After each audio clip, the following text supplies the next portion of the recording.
Good day. Enemy Territory Quake Wars is a Battlefield-style first-person shooter set during the events of the Strogg invasion of Earth. Now, for those that don't remember, the Strogg were the main enemies seen in Quake 2. Now, Enemy Territory is a prequel to Quake 2, but not Quake 1.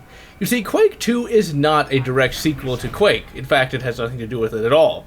id Software simply couldn't come up with a better name, and so it just decided to slap Quake 2 on a completely unrelated game. You have two factions to choose from. You have the GDF, or Human Faction, and the evil Alien Strogg.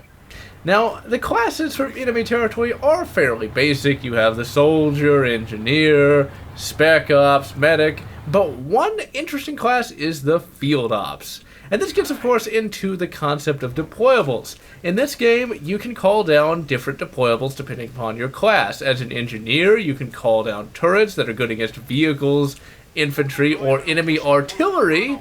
That's the thing. In this game, you can call down artillery deployables. You get basic field guns for infantry, missiles for flying vehicles, and of course, a giant missile that's good against, well, anything. And of course, the Strogg have corresponding classes, although they are called by different names. I need backup!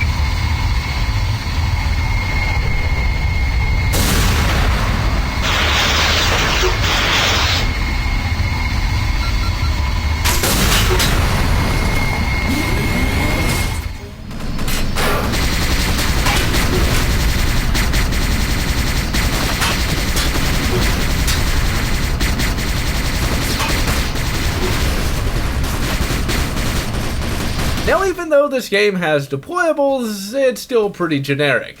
Except when you play it single player. Multiplayer, it's just a basic Battlefield game. Single player, it's actually a very well made first-person shooter.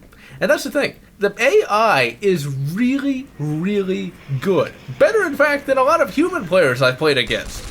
They use tactics quite well, and they won't just stand next to vehicles shooting at you. They will get into the vehicle and run you over with them, or blow you up with them.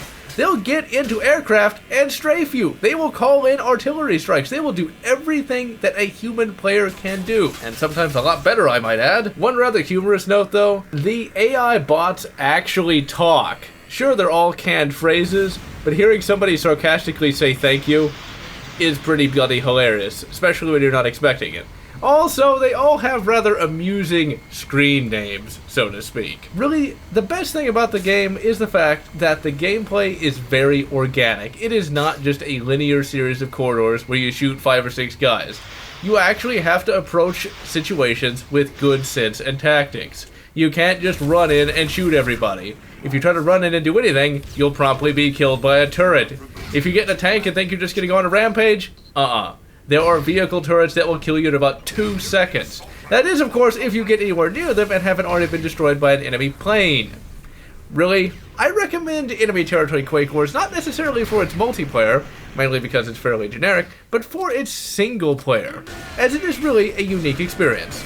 And so, this is John, wishing you good Battlefield 2142, and good Battlefield 2, or whatever makes you happy.